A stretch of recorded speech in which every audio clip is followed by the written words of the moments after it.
وزیراعظم شہباز شریف کی جانب سے اس واقعے پر اظہار افسوس کیا گیا ہے۔ وزیراعظم کا واقعے میں 14 نومولود کے جھلسنے پر گہرے دکھ اور دلی افسوس کا اظہار۔ وزیراعظم شہباز شریف کا حکام کو فوری احاطہ کا حکم۔ وزیراعظم شہباز شریف کی جانب سے پیمز اسپتال کی نرسری میں آتش زدگی کے اندھوناک واقعے پر اظہار افسوس کیا گیا ہے۔ تو وزیراعظم کا واقعے میں 14 نومولود کے جھلسنے پر گہرے دکھ اور دلی افسوس کا اظہار سامنے آیا ہے۔ وزیراعظم شہباز شریف نے حکام کو فوری طور پر تحقیقات کی ہدایات بھی کر دی ہیں۔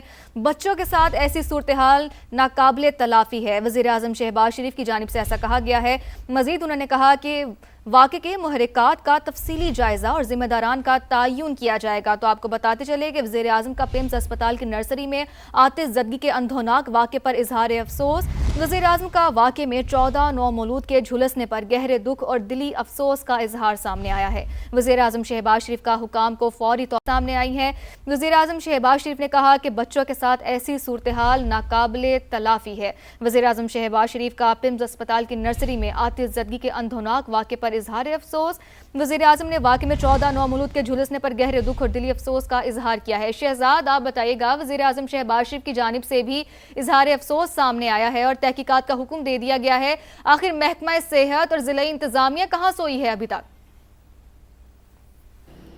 آج بالکل آپ اور ہم یہی سوال پچھلے 3 گھنٹے سے پوچھ رہے ہیں کہ وہ ضلعی انتظامیہ جس نے بر وقت یہاں پر پہنچنا تھا اور حقائق عوام کے سامنے رکھنے تھے یا نوٹس لینا تھا، وہ تو شاید نہیں جاگ سکی، اور نہ ہی وزارت صحت جاگ سکی، اور نہ ہی وزیر صحت جو ہے وہ ان کی جانب سے کوئی نوٹس لیا گیا، اور نہ ہی وزارت صحت کے حکام جاگ سکے۔ لیکن 3 گھنٹے کا وقت جب گزرا ہے تو وزیراعظم شہباز شریف جو ہے انہوں نے خود اس چیز کا نوٹس لے لیا ہے، انہوں نے افسوس کا بھی اظہار کیا ہے، اور اس تمام تر واقعے کی جو ہے وہ تحقیقات کروانے اور اس کو جو ہے وہ حقائق سامنے لانے کے جو حکم دیا ہے۔ لیکن آپ خود سوچیں کہ جو متعلقہ لوگ تھے، جو متعلقہ وزارت تھی، اس کے لوگ کہاں پر ہیں، پیمز کے لوگ کہاں پر ہیں، پیمز کے اعلیٰ حکام کہاں پر ہیں، ترجمان پیمز کہاں پر ہیں، جن کی یہ ذمہ داری تھی کہ وہ نوٹس لیں، وہ یہاں پر فوری طور پر پہنچیں اور آ کر دیکھیں کہ یہاں پر آخر کیا ہوا۔ لیکن تمام وہ لوگ جو تھے وہ شاید سوتے رہ گئے، اور وزیراعظم شہباز شریف نے اب اس واقعے کا خود نوٹس لیا ہے،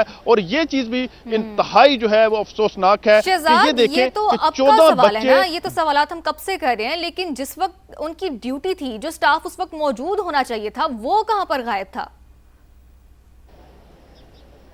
بالکل یہ پوائنٹ آؤٹ ہم کر رہے ہیں اس سٹاف کے حوالے سے۔ اب اس پر جو موقف ہے وہ تو پیمز کی کوئی نہ کوئی اتھارٹی یا ترجمان پیمز یا ضلعی انتظامیہ یا چیف کمشنر اسلام آباد ہی دے سکتے ہیں کہ وہ لوگ جو ڈیوٹی پر تعینات تھے وہ کہاں پر تھے، کیونکہ آپ دیکھیں جو ضلعی انتظامیہ کی جانب سے پریس ریلیز سامنے آئی ہے اس میں ایک انتہائی تشویشناک چیز ہے کہ 14 بچے جھلس چکے ہیں مکمل طور پر۔ آپ خود اندازہ لگا سکتی ہیں کہ آگ کس شدت کی تھی، آگ کس پوائنٹ تک پھیل کر پہنچی کہ وہ بچے جو ہے وہ جھلس گئے 14 کے 14۔ انکیوبیٹر جو ہوتا ہے ہاسپٹل کے اندر وہ انتہائی نگہداشت کی ایک وارڈ ہوتی ہے اور انتہائی سینسٹیو ایریا ہوتا ہے، جہاں پر شاید اس ماں کو بھی جو ہے وہ جانے کی اجازت نہیں ہوتی جس نے اس بچے کو جنم دیا ہوتا ہے۔ وہاں تک آگ پہنچ گئی اور کسی نے جو ہے وہ اس آگ پر قابو پانے کی کوشش نہیں کی۔ کوئی متعلقہ جو یہاں پر ڈیوٹی پر لوگ موجود تھے ان کی جانب سے جو ہے وہ اس حوالے سے کوئی ایکشن نہ لیا گیا، اور وہ آگ بڑھتے بڑھتے ان 14 نومولود بچوں تک پہنچ گئی اور وہ مکمل طور پر جھلس گئے۔ یہ اب ضلع انتظامیہ کی سٹیٹمنٹ ہے، اور یہ جو وزیراعظم آفس کی جانب سے ایک چیز سامنے آئی ہے اس میں بھی چیز واضح ہو چکی ہے کہ آگ اس شدت کی تھی کہ اس نے 14 نومولود بچوں کو جو ہے وہ جھلسا کر رکھ دیا۔ لیکن جو متعلقہ لوگ تھے جن کی ڈیوٹی تھی یا جو یہاں پر تعینات ہیں وہ لوگ کہاں پر تھے، انہوں نے فوری طور پر اس آگ پر قابو کیوں نہیں پایا، یا کم از کم اس کو روکنے کی کوشش کیوں نہیں کی کہ آگ اس شدت کی تھی کہ وہ 14 نومولود جو کہ انکیوبیٹرز کے اندر تھے ان تک پہنچ چکی تھی، یا پھر کم از کم بچوں کو باہر ہی نکال لیا جاتا شہزاد۔ کس کرب میں ہوں گے۔